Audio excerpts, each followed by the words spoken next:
Bom dia a todos vocês, irmãos e irmãs. Bom dia, gente. Tudo bem com vocês? Fala você agora. Eu que falo. Então tá bom. Gente, quem está acostumado já com o nosso curso sabe que nós estamos tratando do tema da desobediência eclesial e que vocês podem fazer suas participações ali nos comentários, fazer perguntas e a Irene está ali nos bastidores ali para atendê-los e para fazer as perguntas. Então, para os novos funciona assim. Você pode escrever pergunta e tal, e aí a gente vai falando na medida que eu sei que vai encaixando na... Então, às vezes demora um pouquinho, tá? Mas você fica aí que a gente vai ler sua pergunta e sua dúvida, ok? Uma boa reflexão a todos. Beijos, é um prazer estar com vocês de novo. Legal. Caros irmãos e irmãs, então é o seguinte, nós estamos tratando de um tema muito oportuno, fazendo uma reflexão a respeito da desobediência eclesial. E quando eu me refiro à desobediência eclesial, você pode ficar se perguntando que raio é isso que esse cara está falando, isso não é pecado? Eu estou fazendo uma aplicação particular de um instituto amplamente conhecido na política e nas sociedades, chamado desobediência civil, né? O que é a desobediência civil? A desobediência civil é um direito já, né, amplamente reconhecido, de um cidadão ou um grupo da sociedade negar obediência a uma autoridade quando ela se comporta de modo imoral ou injusto.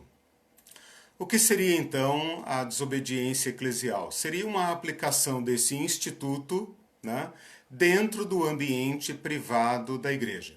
Quais são as particularidades que nós estamos tratando nessa temática?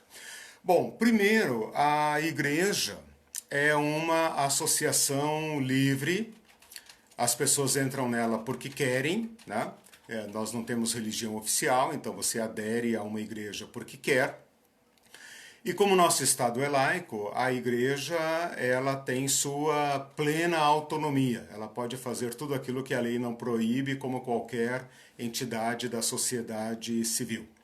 E os poderes que funcionam dentro dela são de tal ordem que, na sua natureza, escapam a qualquer controle. Escapam ao controle da legislação, porque a legislação não trata de especificidades, né, da autoridade pastoral, e escapa também,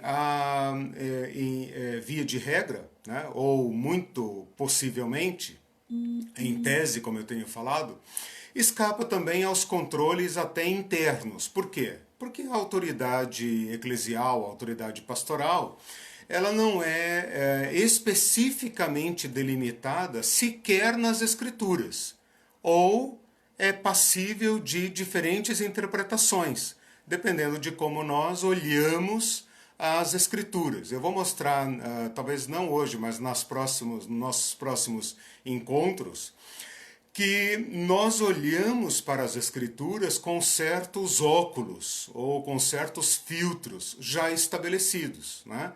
E esses filtros determinam o modo como nós lemos as Escrituras. Eu vou mostrar como, se você mudar os óculos ou mudar os filtros, você pode fazer outras leituras das Escrituras.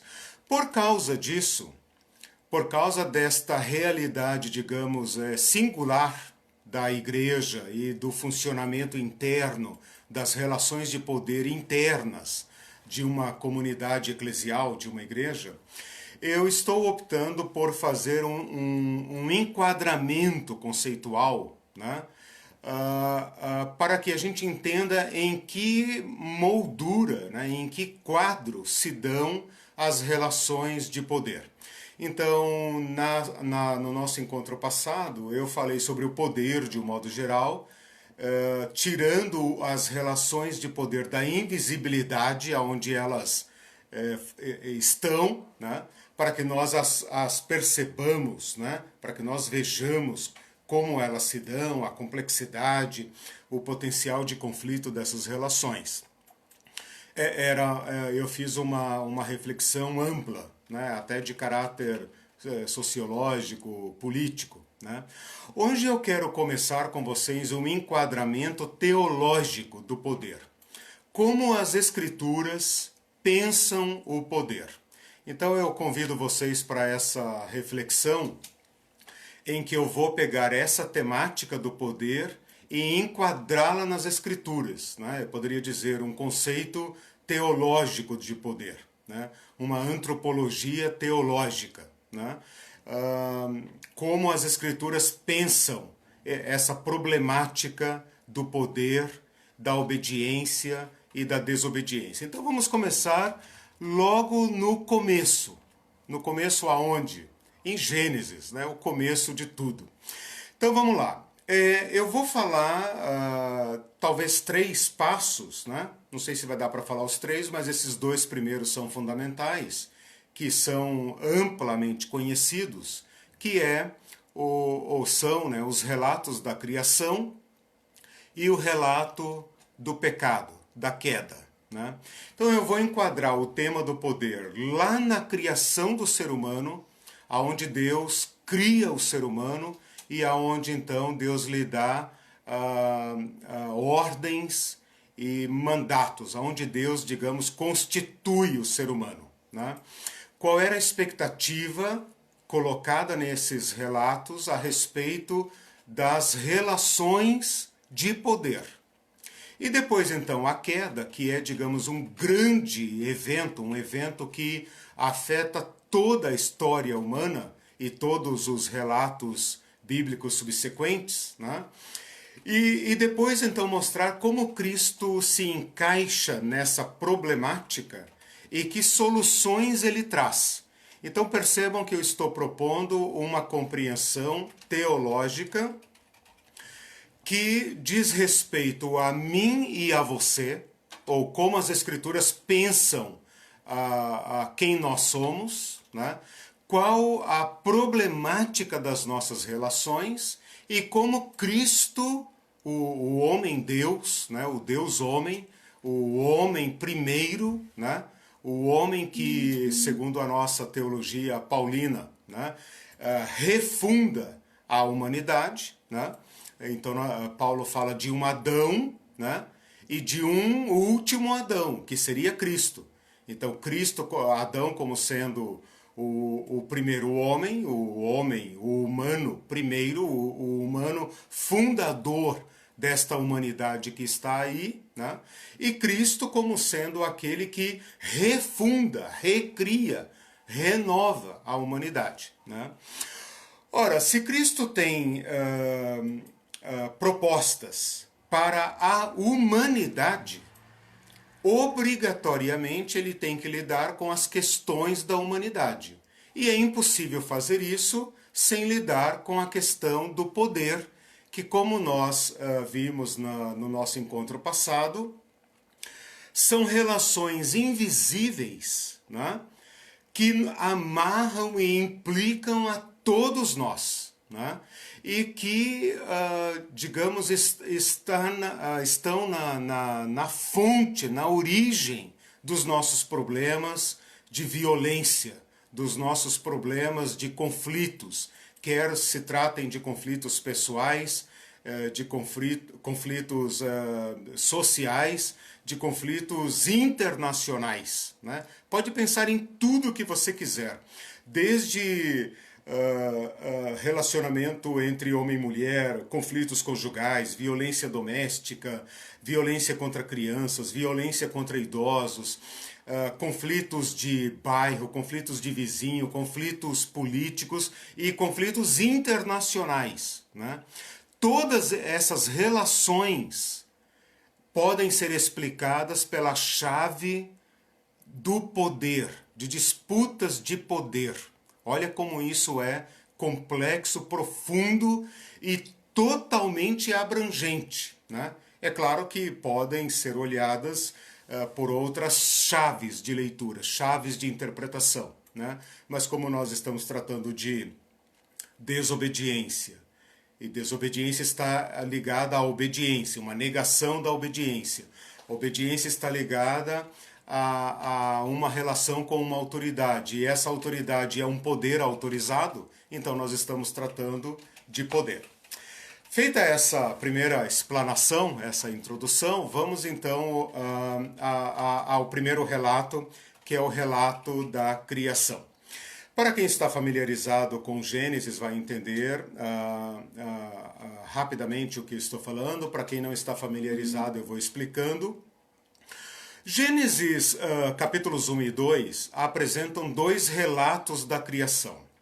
Eu quero fazer uma abordagem desses dois relatos em dois sentidos. Primeiro, no seu conteúdo, ou seja, é o ponto zero da humanidade, é o ponto de partida, né? É o ponto, segundo a visão das Escrituras, né? Em que a humanidade entra no mundo. Então nós temos que captar aí como ela entra no mundo, como ela é constituída, como ela é apresentada e o que se espera dela e o que é mandado a esta humanidade. Uma segunda forma de olhar esse texto é pensar o seguinte: bom, esse texto não foi escrito por Adão, né? Esse texto foi escrito por alguém, né? Não vou discutir isso aqui agora, porque é uma questão muito complexa. Mas esse texto vai ser escrito por alguém quando a sociedade já existe, com suas relações de poder, né? Talvez até monárquicas, imperiais, né? Quer dizer, o ser humano que escreve esse texto já tem uma ampla experiência humana, né? Já tem uma concepção de ser humano, de homem, de mulher, tem uma concepção de conflitos e tem talvez uma expectativa, vamos dizer assim, utópica, paradisíaca do ser humano. Então vamos pensar nessas duas questões. Primeiro, o ponto zero da humanidade, né? A certidão de nascimento do humano, do homem e da mulher. Segundo, que quem escreve esse texto já tem uma ampla experiência, né? E como ele pôde conceber esse ponto de partida, dispondo já de uma extensa experiência humana. Então vamos lá. O relato da criação começa assim: Deus, que não é explicado, porém já é pressuposto, é o primeiro sujeito ativo, né, da humanidade, diz de si para si mesmo: façamos o homem à nossa imagem e à nossa semelhança. E esta é uma expressão, digamos, que se deve considerar por peso e não por comprimento, por, como é que fala, por volume, né? Porque ela ocorre pouquíssimas vezes no Antigo Testamento, ela é quase que deixada lá, né, por sua conta e risco, né? E depois ela é retomada no Novo Testamento e tal, na teologia paulina, quando vai nos colocar em relação com Jesus e falar que Cristo é a imagem de Deus e que nós estamos sendo formados à imagem de Cristo, né? Mas no Antigo Testamento, essa é uma expressão densa, fundante, fundamental. Fundamental. O que eu quero dizer com isso? Ela descreve quem somos. Ela estabelece nossa natureza, ela estabelece nossa relação uns com os outros e ela estabelece nossa relação com Deus, com o sagrado, com o divino, né? Porque é uma iniciativa de Deus, então o ser humano não é um acaso e não faz de si o que quer. Ele é antes de existir, ele é um projeto. Façamos o homem. Ele tem uma constituição e essa constituição estabelece já de cara uma relação. Façamos o humano. Façamos uma espécie à nossa imagem e semelhança.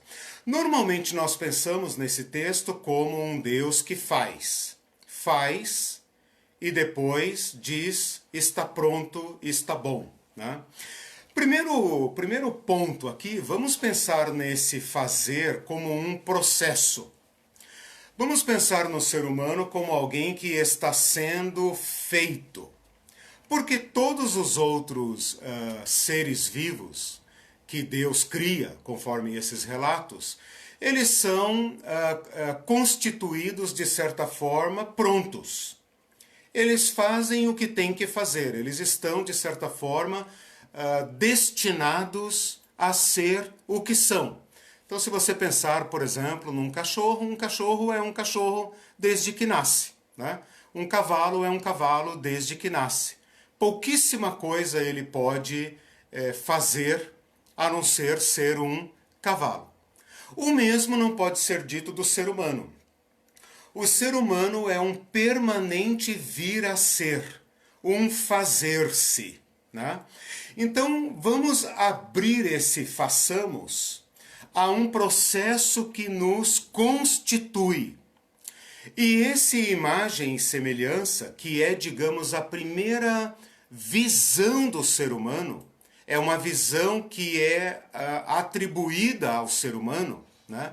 Não como um carimbo na testa, como se Deus tivesse feito, né? Vamos brincar aqui um pouco com as imagens e com as palavras, como se Deus tivesse feito o primeiro homem e aí então carimbado na testa dele a sua imagem e semelhança, e então todos os homens e mulheres nascem com este carimbo. Todos os homens e mulheres são a imagem e semelhança de Deus. Vamos abrir esse conceito e reler esta criação do ser humano, no sentido de que ser imagem e semelhança de Deus não é um carimbo, mas um chamado a ser. Pense no ser humano como surgindo e a partir de surgir-se, né, perguntar a si mesmo, como nós perguntamos até hoje, o que é tudo isso? Né? Esse ser humano que a partir do seu corpo pequeno e frágil e limitado, olha para o universo e o questiona, né? E pensa de si, e pensa do outro, e se pergunta, né?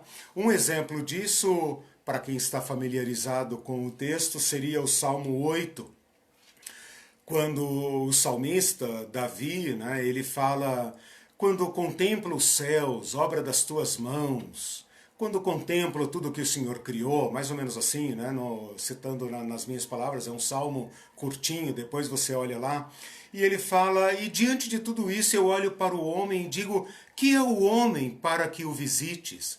E o filho do homem para que lhe dê alguma importância? No entanto, o Senhor o fez grande, pouco menor do que os anjos, do que os deuses, né? Então ele percebe que o ser humano, em relação às coisas que existem, é uma pergunta, né? Ele é uma questão, ele é uma auto-questão, né? Ele próprio se pergunta, ele próprio se maravilha de si mesmo, se maravilha de Deus e se maravilha das coisas que existem. Então, o primeiro ponto que nós temos que reler aqui, né, ampliar esse nosso conceito tradicional de que Deus fez Adão e Eva do pó da terra e tal, como fala Gênesis 2, né, estou misturando aqui os dois relatos. Vamos pensar num Deus que, pela primeira vez no relato da criação, projeta um ser, diz que o fará, e esse façamos está em aberto, ou seja, o ser humano não está feito a partir do momento que se torna um ser vivo, mas é chamado a ser. Que Deus vem ao ser humano permanentemente estabelecendo relacionamento com Adão e Eva, e com isto ele está chamando a ser. A ser o quê? Imagem e semelhança de Deus. Então o ser humano é alguém que se faz. Ele é alguém que recebe de Deus um ponto de partida e ele é feito por Deus porque existe um chamado para o ser humano E o ser humano deve se fazer, se construir, né? E se construir em relação a que ou a quem? Em relação a Deus, de quem ele é, imagem e semelhança. Percebam que os termos imagem e semelhança são termos de relação, né? Quando eu digo imagem, eu estou estabelecendo, pressupondo, uma relação com uma contra-imagem. Toda imagem reflete ou indica, sinaliza uma contra-imagem do qual ela é imagem. Então, ser imagem de Deus pressupõe, né, uma relação com aquele de quem eu sou imagem, né? Semelhança, mais óbvio ainda, né? Semelhança estabelece uma contra-semelhança, aquele de quem eu pareço, né?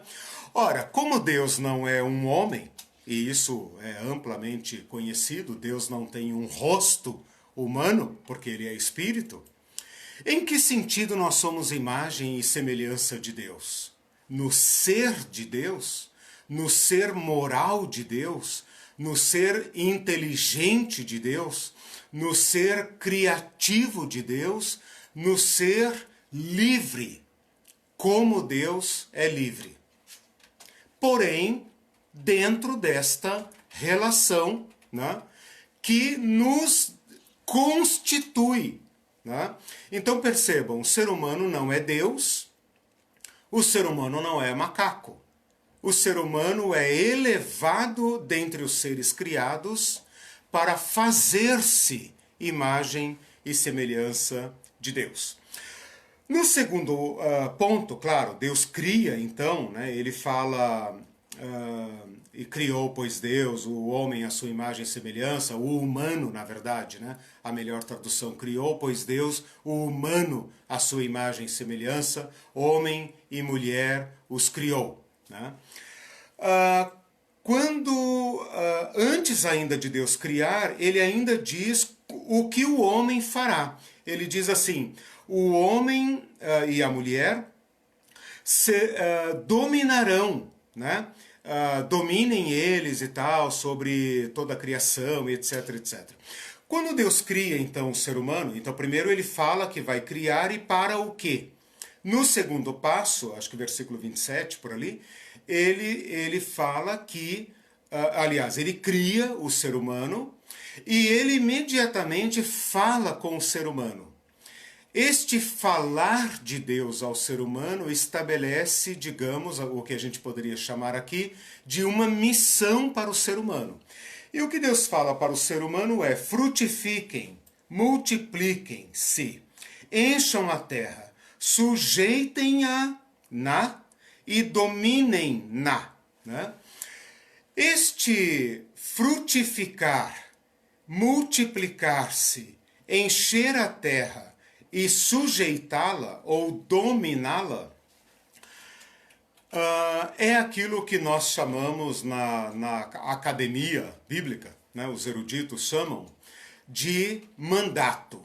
Um mandato que Deus dá igualmente ao homem e à mulher.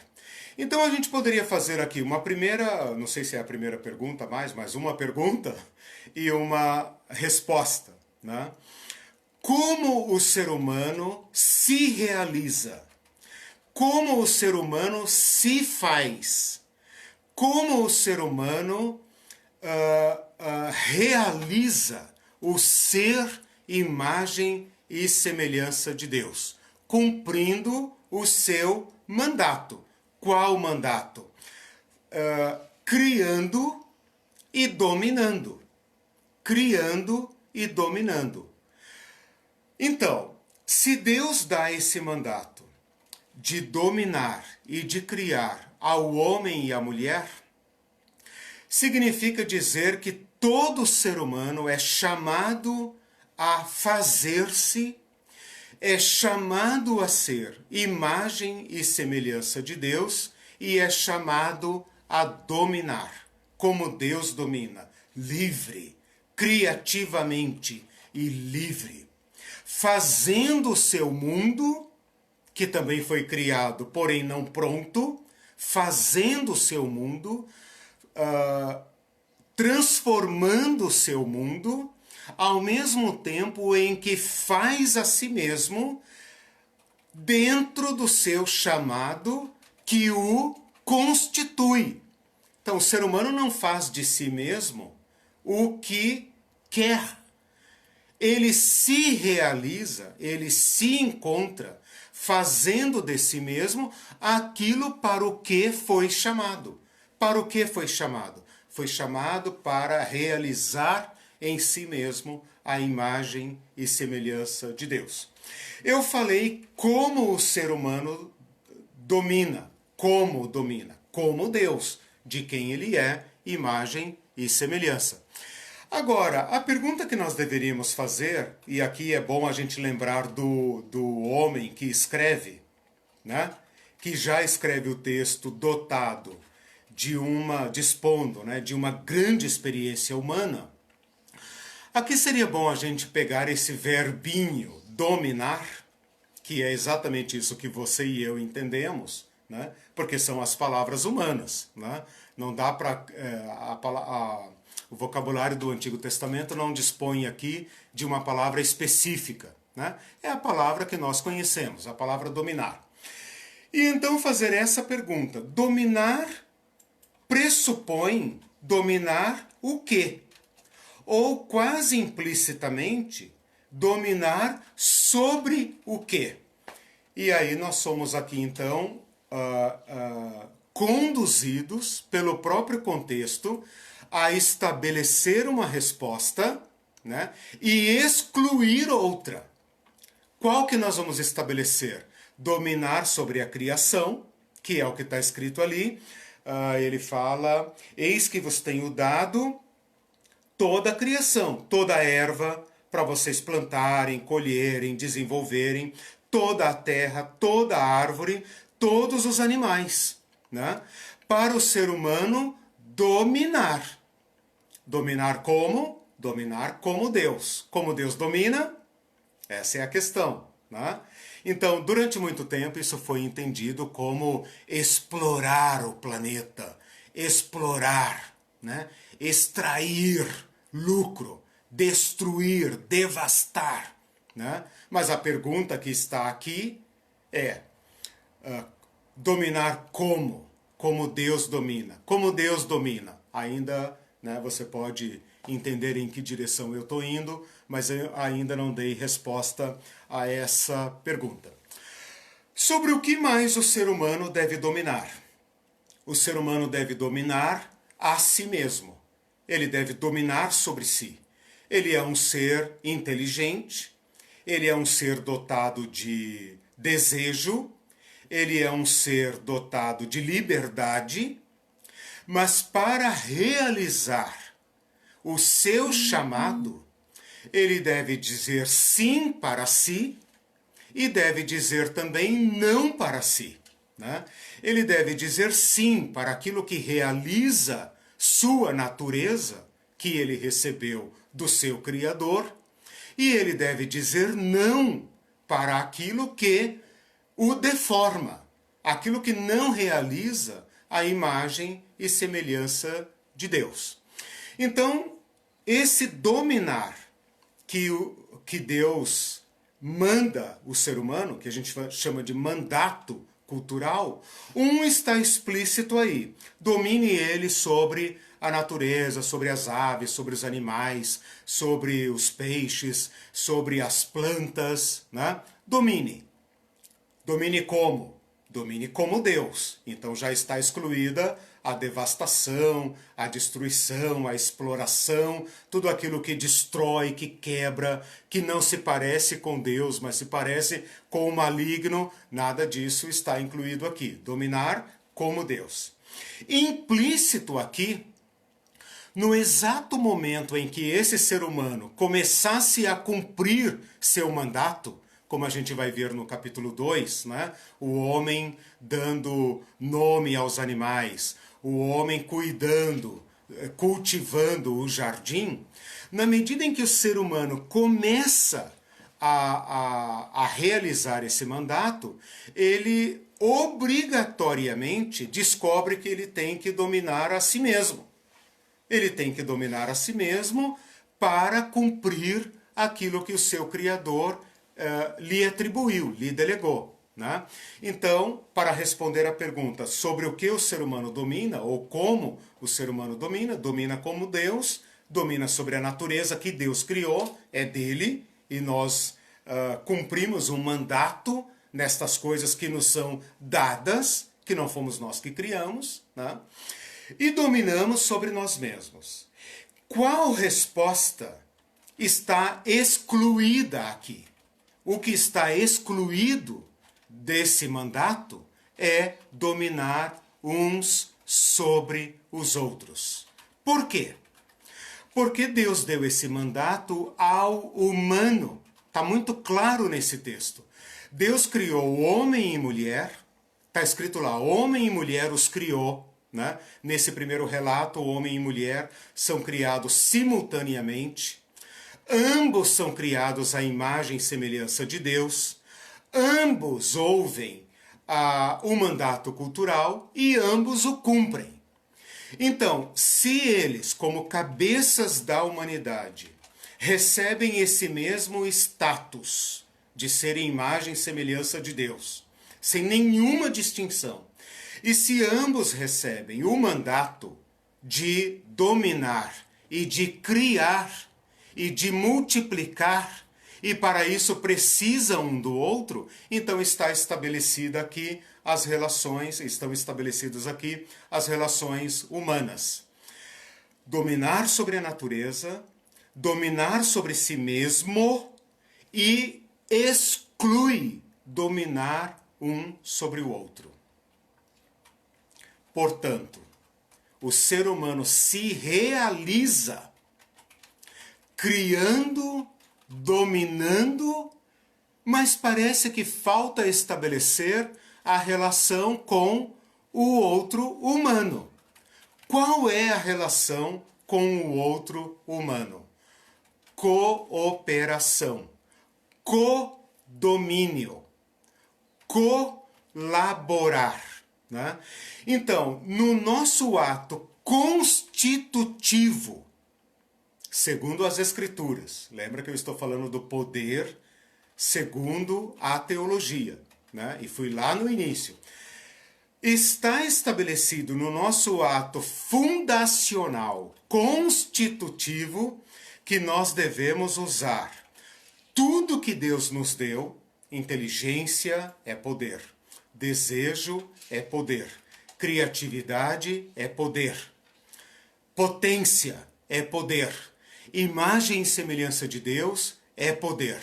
Nós devemos usar tudo isso para imitar Deus no mundo, para reapresentar Deus no mundo, para representar Deus no mundo, para sermos a presença de Deus no mundo, como Deus é para nós todos, né?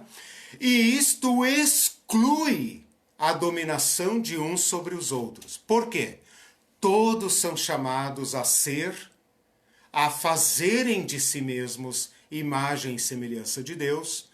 Todos são chamados a dominar e a criar como Deus. Todos são chamados à plena realização. De modo que, se um de nós for impedido de dominar como Deus domina, de criar como Deus cria, nós fracassamos como seres humanos. Onde houver um ser humano impedido de realizar-se plenamente como imagem e semelhança de Deus, ali a humanidade toda fracassou. Por quê? Porque o mandato é universal e o mandato é também individual, e o mandato estabelece relações de cooperação. Então, tudo que nós recebemos é para imitar Deus e para colaborar uns com os outros. Bom, essa é uma releitura de Gênesis 1 e 2 para estabelecer nossa fundação, estabelecer os poderes que recebemos. Neste relato estão incluídos todos os poderes que recebemos e os fins para os quais devemos usá-los. Eu não sei se você já tinha lido Gênesis 1 e 2 dessa forma, né? Mas para falar do ser humano, nós temos que ir ao Gênesis, né? Ao Gênesis. E lá, a partir de lá, recuperar então a verdade sobre nós. A verdade sobre nós é aquilo que nos realiza.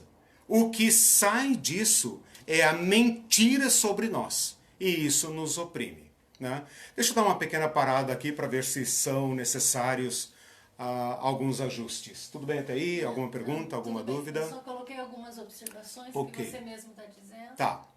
Então veja, eu parti do ato da criação. Tá? No ato da criação, nos relatos da criação, eu peguei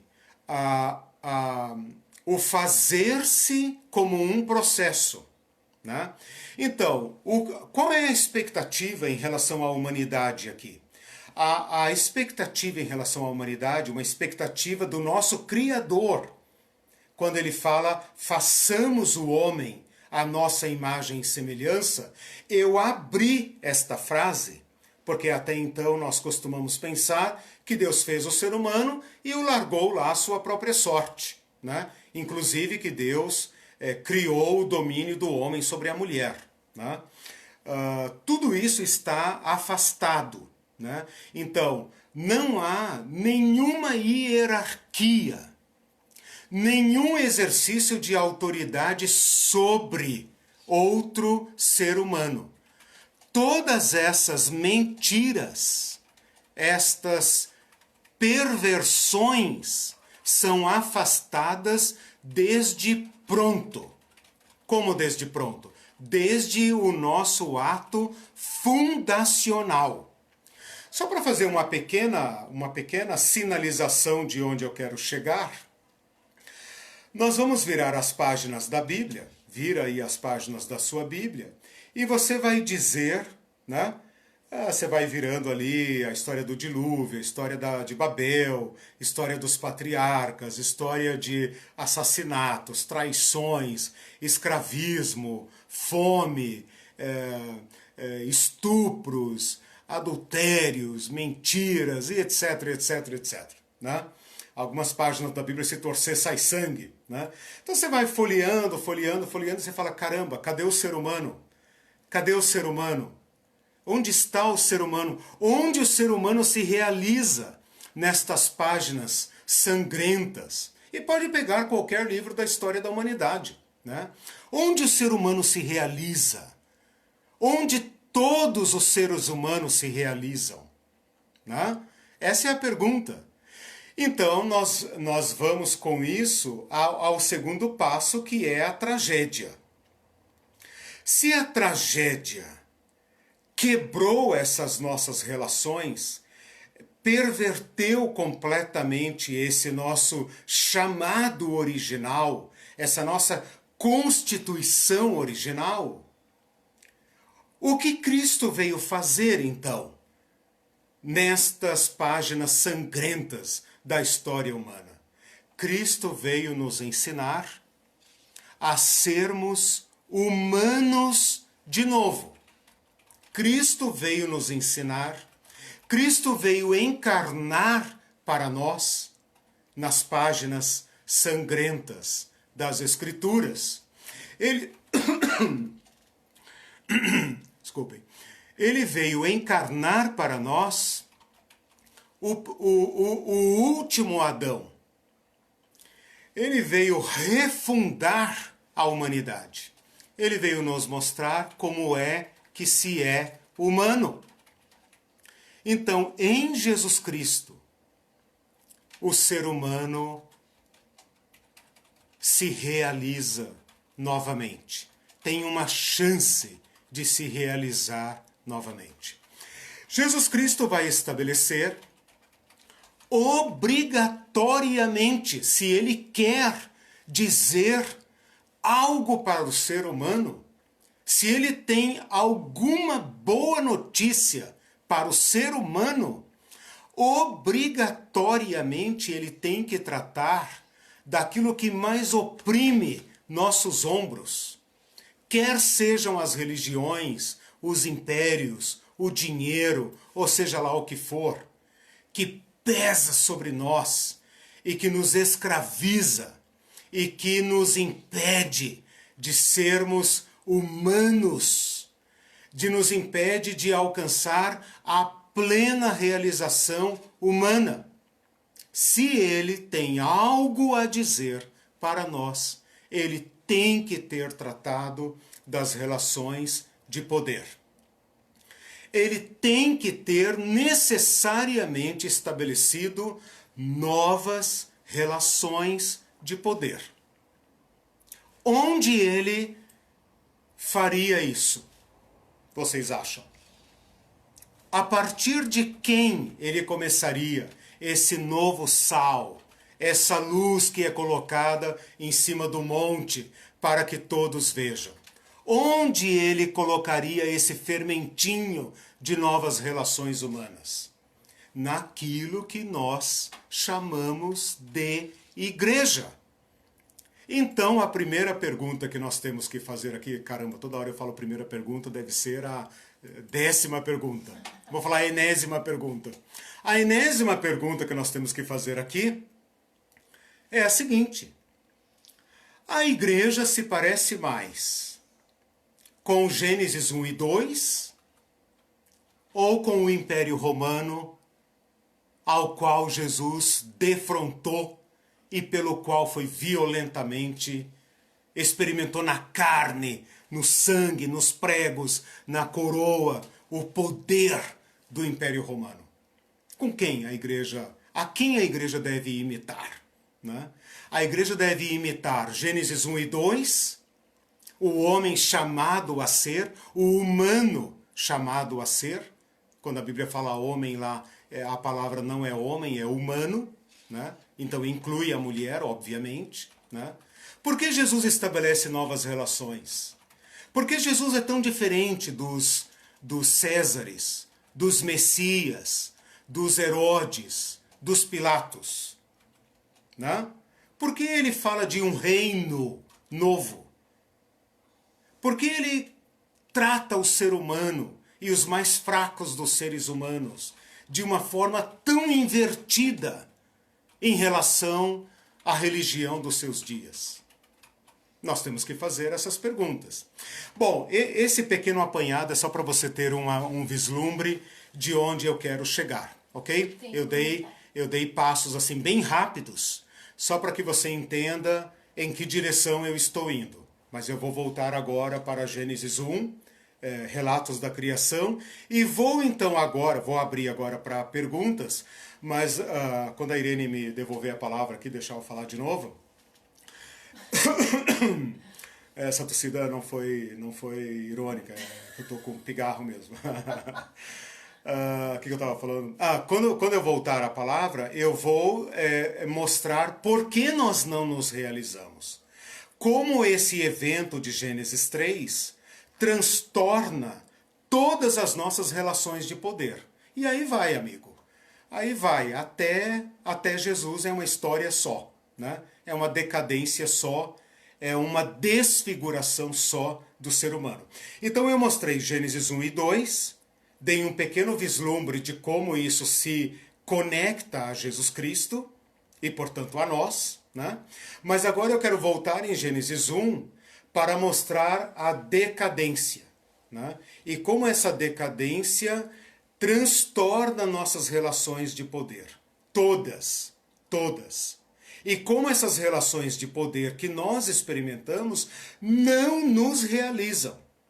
Elas nos dão garantias, seguranças, mas em troca você é obrigado a abrir mão da sua humanidade, da sua liberdade, da sua realização. Né? E como Cristo resolve isso? Então esse é o caminho que nós vamos seguir agora. Vamos lá. as participações e comentários. O Celso diz assim, infelizmente, o mandato outorgado a Deus, por Deus, aos homens e mulheres, tem sido adulterado por líderes religiosos. Claro. No sentido de que alguns são predestinados para certas coisas, outros não. Sem entrar nesse mérito de predestinação, no ato da criação, o Criador deixou bem claro que seu mandato se estendia a todos os seres humanos, em colaboração uns com os outros, mirando-se na imagem e semelhança de Deus. Esse é o ponto fundamental. Esse mandato é para a humanidade, né? Agora, deixa eu aproveitar essa pergunta, esse comentário brilhante, né, do Celso, para fazer aqui uma retomada, brevemente, né, daquilo que eu coloquei no início da minha exposição, quando eu falei assim, esse é o ato fundacional do ser humano. Aqui é o ponto zero da humanidade. Porém, esse texto foi escrito por alguém, né, segundo a tradição Moisés, ou segundo outros, né, um autor anônimo, não importa. O que importa aqui para nós é o seguinte, quando esse texto foi escrito, esse texto não foi escrito por Adão, que não teve a experiência da história da humanidade, né? Se tivesse sido escrito, por exemplo, por Noé, sim, Noé já teria tido a experiência dramática, sofrível da humanidade, né? Já havia pecado, perversão, incesto, estupro, assassinato, Caim e Abel e etc, etc. Mas vamos supor que foi Moisés ou um homem anônimo mais para frente. Esse autor, eu vou chamá-lo de autor, escreveu esse texto dispondo já de uma ampla experiência humana. Então vamos olhar esse texto por outra janela e verificar como ele é revolucionário ao conceber o ser humano com esta natureza e esta missão. Então imagine que foi Moisés. Vamos trabalhar com a autoria de Moisés. Ou que Moisés, digamos, tradicionalizou esse texto. Vamos supor que ele era da tradição oral, um conto antigo, etc. Dentre tantos outros, né? Olha só, Celso e demais colegas, me parece, eu não sou um especialista da mitologia, mas me parece que nos povos da Mesopotâmia, assírios, caldeus e tal, há conhecimento de uma inscrição, imagem e semelhança de Deus ou dos deuses. Me parece que essa expressão imagem e semelhança ela é muito rara, tanto na Bíblia como nos escritos antigos. Mas existe um relato desta expressão em outras religiões antigas. Então a gente poderia pensar, eles têm conhecimento dessa expressão. Agora, o ponto aqui revolucionário que eu queria propor para a gente pensar na revolução desse texto, na transformação que esse texto nos dá é o seguinte. Nestas culturas, imagem e semelhança de Deus era apenas o rei divino. Então, esse texto que aqui é dado a nós para todo ser humano é universal. Nas culturas periféricas, era reservado ao divino. Então aqui está estabelecida a origem. Eu estou preparando um encontro aí mais para frente para falar apenas de hierarquia. Mas eu vou aproveitar, aliás, esta participação do Celso para dar um pequeno toque e desafiar vocês também a pensar sobre hierarquia. A hierarquia tem como cimo, como cume, ponto de partida, Deus. Toda hierarquia acaba em Deus, mesmo que os homens não admitam, né? A hierarquia da igreja, por exemplo, vai dar aonde? Em Deus, óbvio, né? a hierarquia, ela tem que se legitimar em Deus. O que essas culturas fizeram? Os deuses, Deus ou os deuses, conforme a teologia de cada grupo, né, estabeleceu um de nós como seu representante divino. Esse representante divino é o meio pelo qual Deus protege e preserva os demais seres humanos. E aí, claro, se você tem um especial aqui em cima, você tem outros semi-especiais, subespeciais, subespeciais, e etc, etc, etc, até chegar naqueles seres humanos degradáveis, dispensáveis, impuros, como é que chama isso lá na cultura indiana? Como é que os párias, né? Os Dalits, né? Então toda cultura vai estabelecer aquele ser humano lixo. Toda cultura vai estabelecer os preferidinhos de Deus, os ungidos, os especiais, por meio dos quais Deus fala, né? Até aqueles desprezíveis, descartáveis, sujos, imundos, que foram destinados ao inferno, né? Percebam como isso impregna a nossa cultura, né? Este texto aqui de Gênesis 1 e 2, ele é absolutamente revolucionário. Porque ele volta, ele reconstitui a certidão de nascimento do ser humano, dizendo o seguinte: todos nós fomos criados à imagem e semelhança do Deus.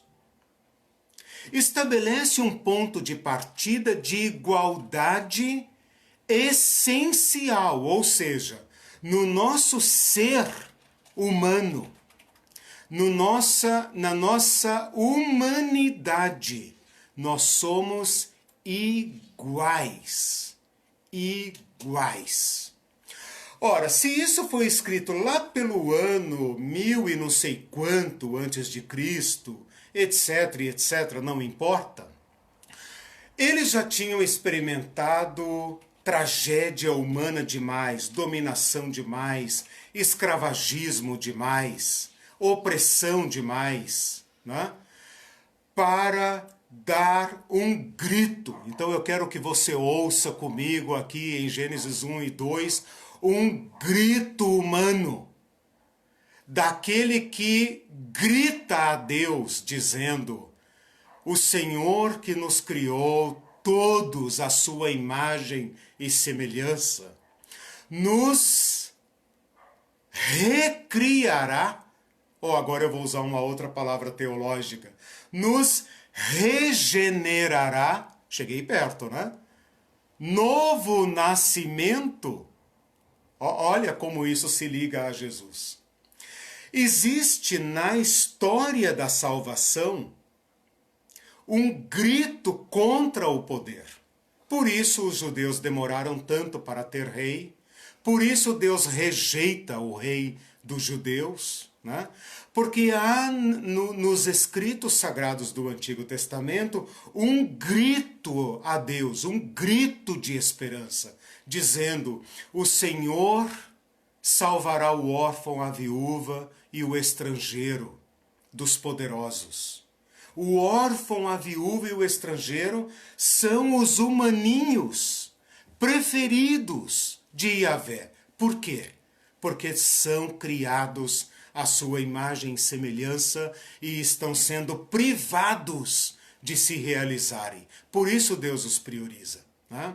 Bom, mas eu fiz essa explanação apenas para que vocês e todos nós, né, leiamos esse texto não apenas como certidão de nascimento do humano, mas como um texto que foi escrito tendo ao seu redor uma experiência humana de dominação, de hierarquia, né, de classificação das pessoas. E mesmo assim, ele invoca essa memória de como Deus, o Deus dos judeus, o Yahvé, confronta esses outros deuses dos povos para dizer: aqui não, aqui todos nós somos imagem e semelhança de Deus. Aqui todos os homens e mulheres, velhos e crianças, têm uma aliança direta com Yahvé. Deus fez aliança não com Moisés, não com Arão, não com Davi, com o povo de Israel. Então, nesse sentido, o Antigo Testamento é uma revolução conceitual, né, contra os povos ao redor. Vamos lá. A Claudete Coutinho disse assim: todas as questões sangrentas são exatamente o desejo de poder sobre o outro ser, reinos e nações. Todo poder é violento. Todo poder é violento. Aí você vai dizer, e a violência está na base de todo o poder. Aí você vai dizer: caramba, cara, pega leve. Não, não é assim. Todo poder é violento. Se você ampliar o conceito de violência, não pense na violência apenas como a facada, tiro, pena de morte, apedrejamento. Não pense nisso. Pense na violência como tudo que priva o ser humano da sua realização. O máximo que nós conseguimos, e parece que não conseguimos, né? Mas teoricamente conseguimos, é abrir mão da violência.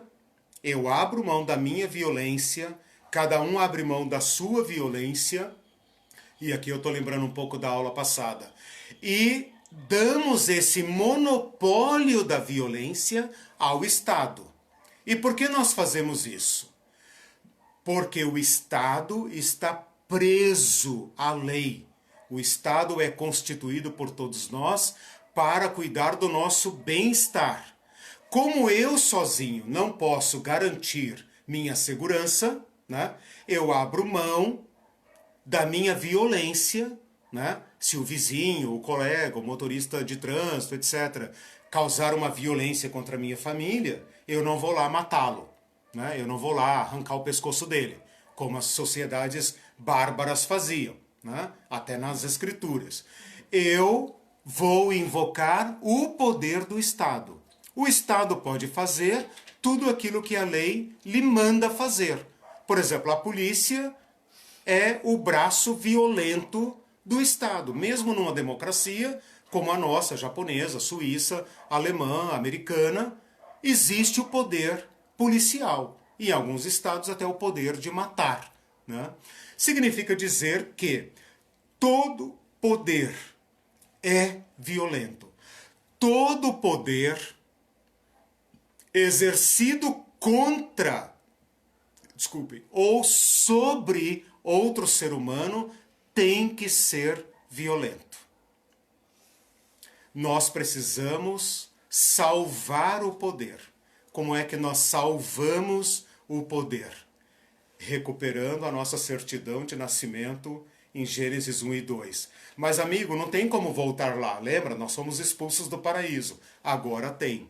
Jesus Cristo reabriu a porta do reino de Deus. Né?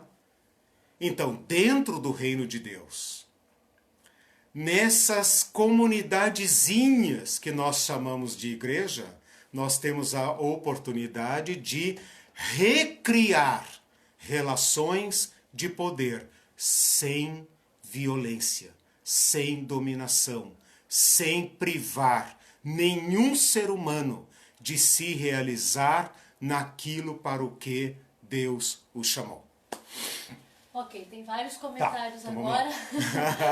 Modere as explicações. Vou obedecer. Já são 11 horas. A Tassi trouxe uma questão interessante, que a gente às vezes comenta. Podemos dizer então que essa perversão, entre aspas, do chamado original associa-se também às demais relações que estabelecemos na Terra? Todas. Penso isso do ponto de vista da nossa relação com a criação como um todo. Isso. Logicamente, fugindo de uma posição panteísta, fauna, flora. Sim. Daí podemos pensar essas relações perversas com a natureza, liberação de agrotóxicos, sofrimento animal, exatamente. crises ambientais, etc. Tudo. Desobedecer a quem vai de encontro dessas ideias, vai ao encontro dessas ideias, seria estar concatenado verdadeiramente com o Evangelho. Sim. Enfrentar os poderes de destruição, né? Porque eu respondi para ela que o fato da gente ter, até os cristãos, a igreja, compreendido que esse chamado para dominar a terra, às vezes envolvia, de maneira geral, envolvia uma exploração sem limites, uma exploração livre no sentido de sem limites, e uma exploração sem regras e sem a responsabilidade de preservação ambiental. Que é negar também o nosso chamado. Né? Na medida em que nós destruímos a natureza, nós nos degradamos. Por quê? Lembra que o fazer o ser humano é um processo. Né? Então, ao invés de pensar que nós podemos explorar a natureza, degradar a natureza, porque Deus nos deu pleno domínio sobre ela, você tem toda a razão. Né? Nós estamos pervertendo o nosso mandato. E tem mais, prestaremos contas disso, né? Prestaremos contas do nosso mandato cultural. Né? E pensando sobre a queda também, a gente pode dizer que houve uma separação, ou uma corrupção do que nós pensamos entre isso eu nós. quero falar da queda. Ok. Quero falar da queda justamente por isso.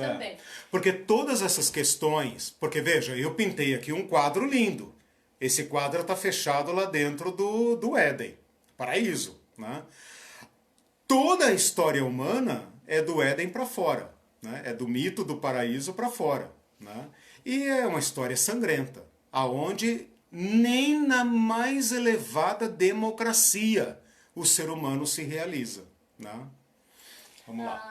Voltando para Gênesis 1 e 2, o Mindu fez um comentário que não apareceu para mim, então ele repetiu. A sociedade é anterior ao indivíduo. O indivíduo Adão já nasceu em relação com a Trindade. Sim. E da qual ele é imagem. Né? Agora, uma outra provocação aqui que eu não posso evitar é a seguinte. Né? Para quem estuda um pouco de teologia, nós acreditamos, professamos, né, a fé num Deus triuno. Né? A imagem do Deus triuno, ela cabe aqui perfeitamente por ser, digamos, a suprema relação, a perfeita relação. Né? Lembra que Jesus, quando orou em João 17, ele falou, Pai, que eles sejam um como nós somos. Né? Eu neles, tu em mim. Né? Então, assim, nós somos chamados a integrar a mais perfeita das relações, que é a relação trinitária. Né? Não credes que eu estou no Pai, o Pai está em mim, o Pai sabe tudo sobre o Filho sabe tudo sobre o Pai confiou todas as coisas ao Filho, o Filho confia tudo ao Pai. Né? Vocês não acreditam, é uma fofoca teológica, vocês não acreditam que ao invés de nós nos espelharmos na Trindade e criarmos relações pelo menos parecidas, assemelhadas à imagem da Trindade, nós somos tão sem vergonha que nós projetamos nossa hierarquia na Trindade? Então tem alguns teólogos que embutem, né, enfiam a hierarquia na Trindade. E entendem que o Pai é superior ao Filho e ao Espírito.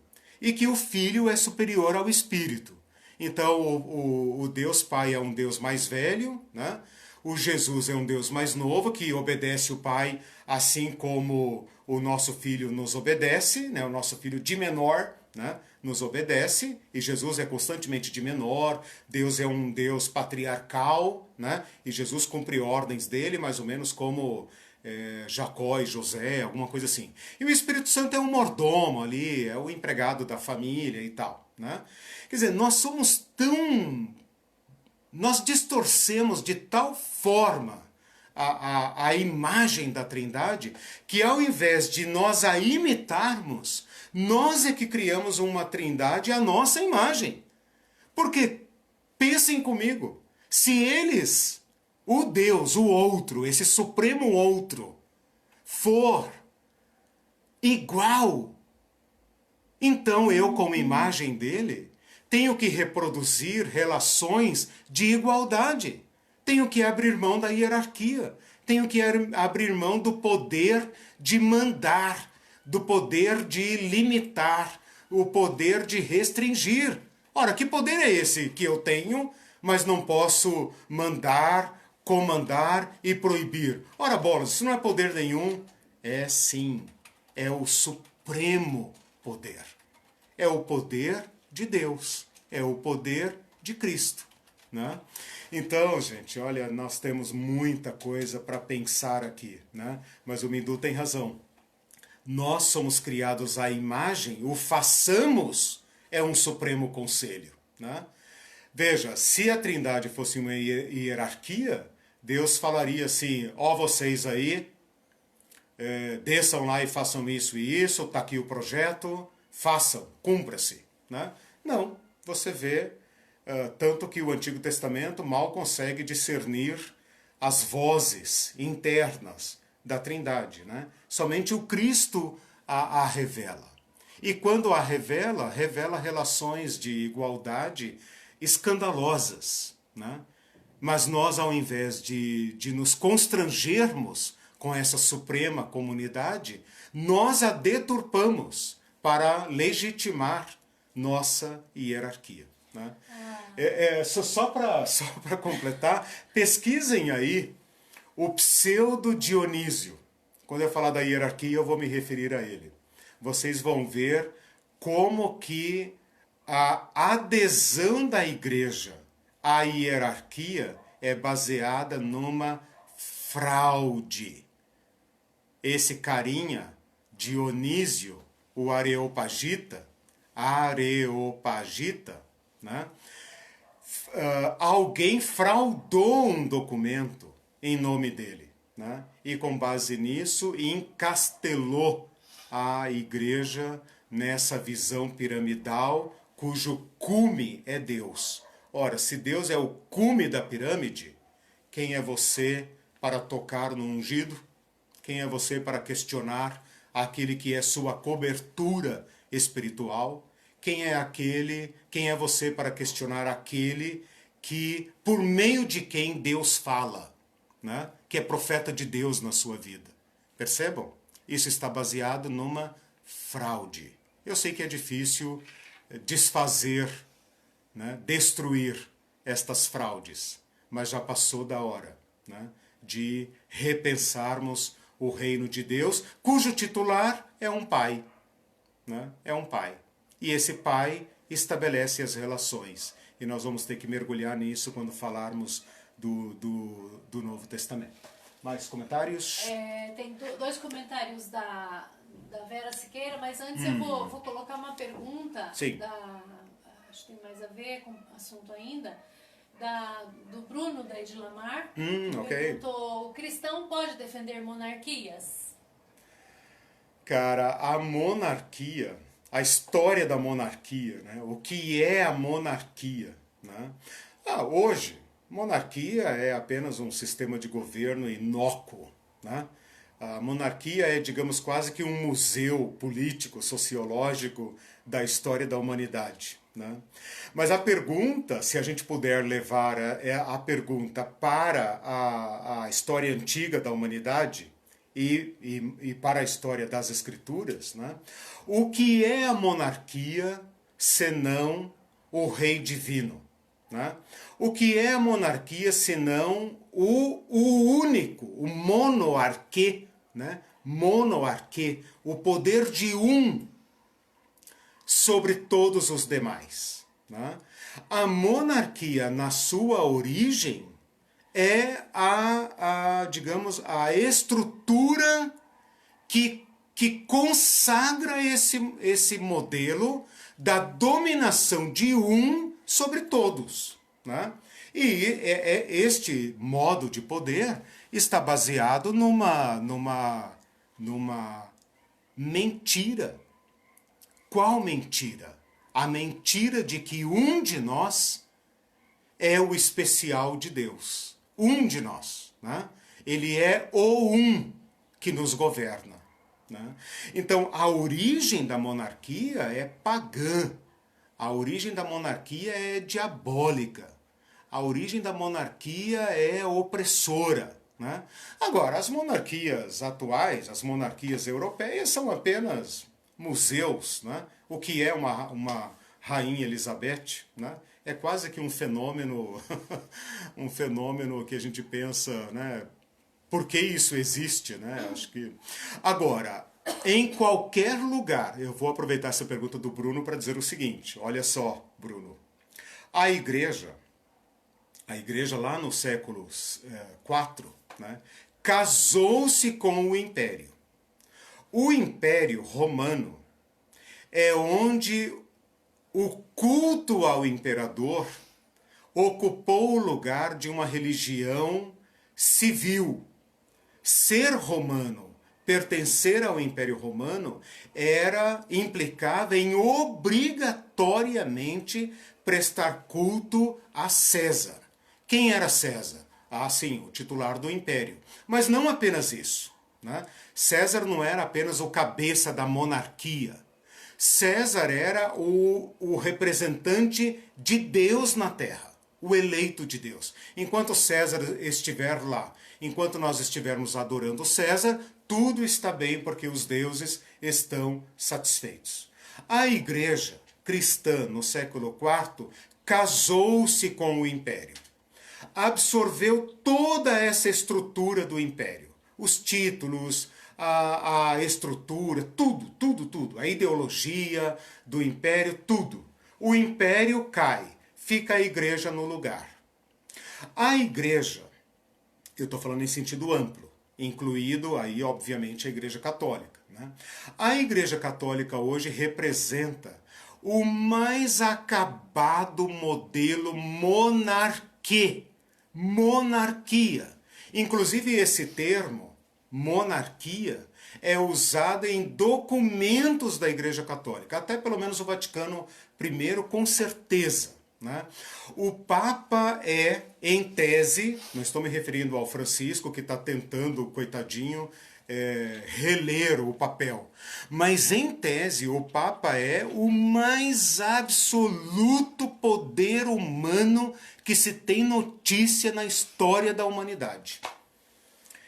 Então você me pergunta, a monarquia é correta? Não, ela é uma afronta. Sim, se o cristão pode defender. Ela é uma afronta à constituição humana. Né? Quando eu digo constituição humana, a verdade sobre o ser humano. Ela é violenta, porque enquanto um se realiza, supostamente, nenhum outro pode se realizar. Né? Então ela é completamente oposta aos poderes como Deus os pensou. Né? Só para aproveitar a tua pergunta ainda, essa é uma questão para a gente pensar os governos humanos.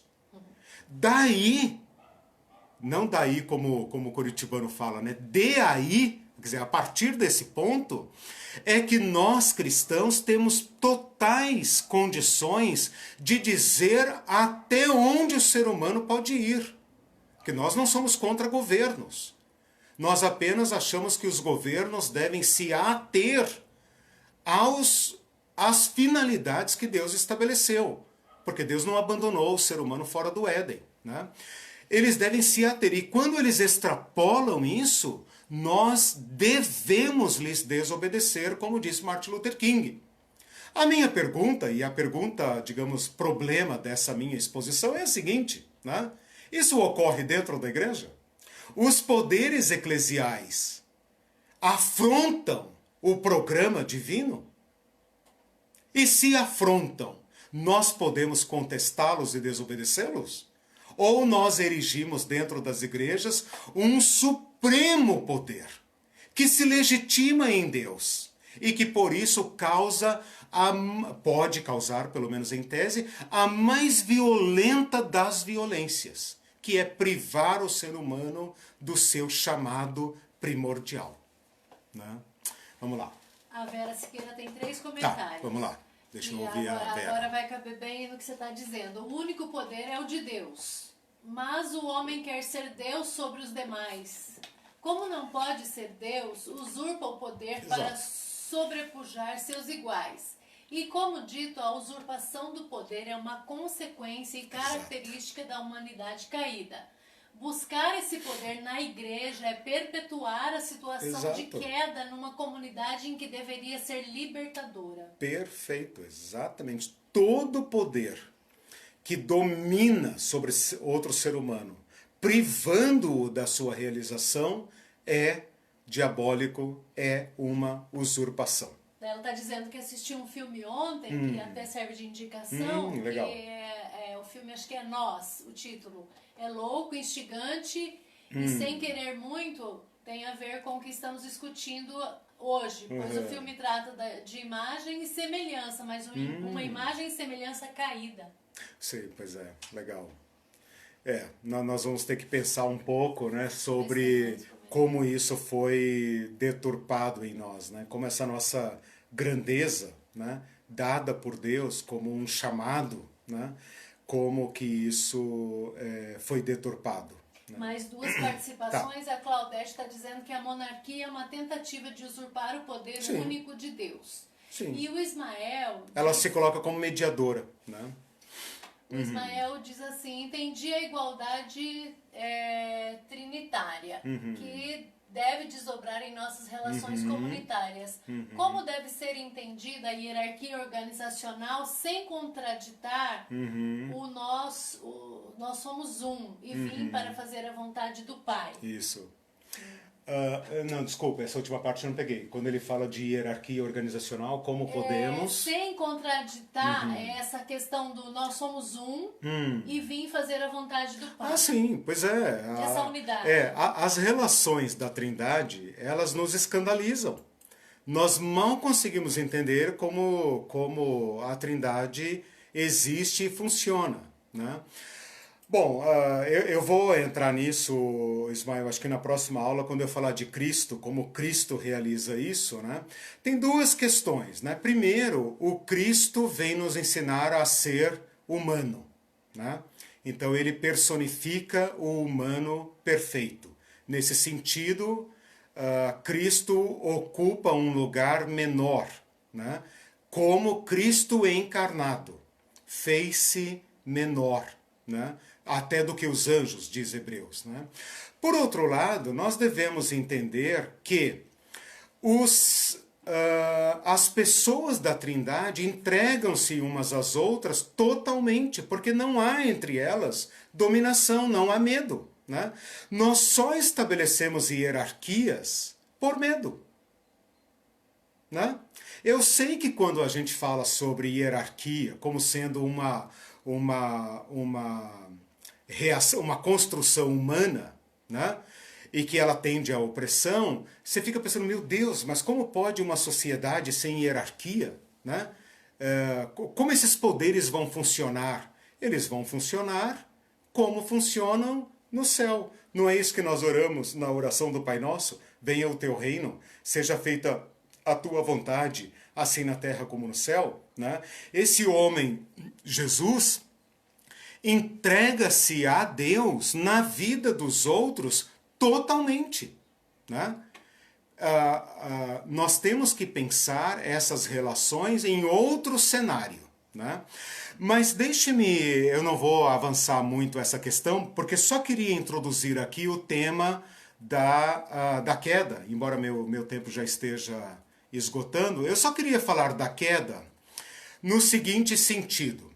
A queda é a maneira como as Escrituras explicam a deturpação do chamado divino ao humano.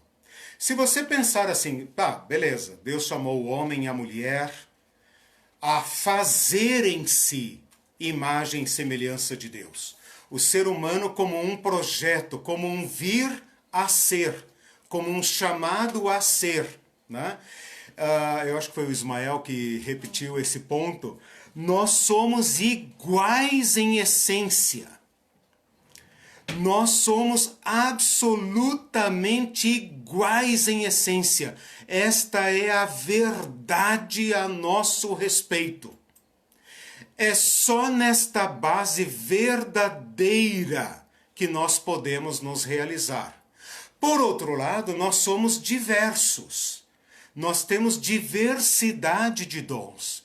Então eu preciso de você, de vocês. Você precisa de mim. Vocês precisam de nós, né? Para construirmos, para fazermos o homem como Deus quer. Fazermos o humano como Deus quer. Significa dizer que todo o poder não é exercido de cima para baixo para privar o ser humano, mas é exercido para o ser humano, com o ser humano. Então eu chamo isso de poder para, ou poder com o ser humano. Todo poder é vinculado a cooperar, a fazer do mundo um paraíso, fazer do mundo o lar da humanidade e fazer do outro imagem e semelhança de Deus, enquanto os outros também cooperam para que eu seja um ser humano plenamente realizado. Porque onde houver um ser humano escravizado, destituído, privado, violentado, ali todos nós fracassamos, né? A queda, aí você fala, pô, bonito, né, Eliseu? Bonito, né? Mas onde isso existe? Em lugar nenhum. Por quê? Porque todos nós renunciamos a esse nosso chamado de ser imagem e semelhança de Deus. Percebam que eu vou falar só isso, o resto é a tua história e a minha história e tal. Eu vou dar apenas uma chave para nós lermos a queda. E esta chave está numa preposição que é, numa conjunção, melhor dizendo, não preposição, numa conjunção, preposição em hebraico, que é uma preposição que o tentador introduz na alma humana e que seduz a alma humana e distorce, que foi aquilo que a Irine falou aqui agora há pouco, né? Distorce a nossa visão de Deus e, portanto, a nossa visão do ser humano e, portanto, a nossa visão de nós mesmos e, portanto, a nossa visão até da natureza, dos animais, do sofrimento e tudo isso que vocês falaram. Que é, Deus sabe que no dia em que vocês comerem isso e aquilo, vocês serão como Deus. Só queria comparar isso. Deus nos deu um chamado. Esse chamado nos impõe, nos dispõe para dominar, mas também nos impõe um dominar a nós mesmos para sermos humanos. O tentador seduz o ser humano a não dominar-se, portanto, a avançar aquilo que Deus tinha estabelecido como limite, né? Para se relacionar com ele e para construir a imagem e semelhança de Deus. introduz uma imagem distorcida de Deus, de um Deus mesquinho, um Deus que tem medo do ser humano, um Deus que disputa do ser humano e um Deus que tem que privar o ser humano para que o ser humano não roube de Deus aquilo que Deus possui e não quer que os seres humanos possuam. Esta imagem é completamente distorcida do Deus do Éden. O Deus do Éden é um Deus que cria tudo generosamente, amplamente, um Deus que planta um jardim e coloca no jardim tudo aquilo que o ser humano precisa para viver e para se realizar. Mas o tentador introduz na psique humana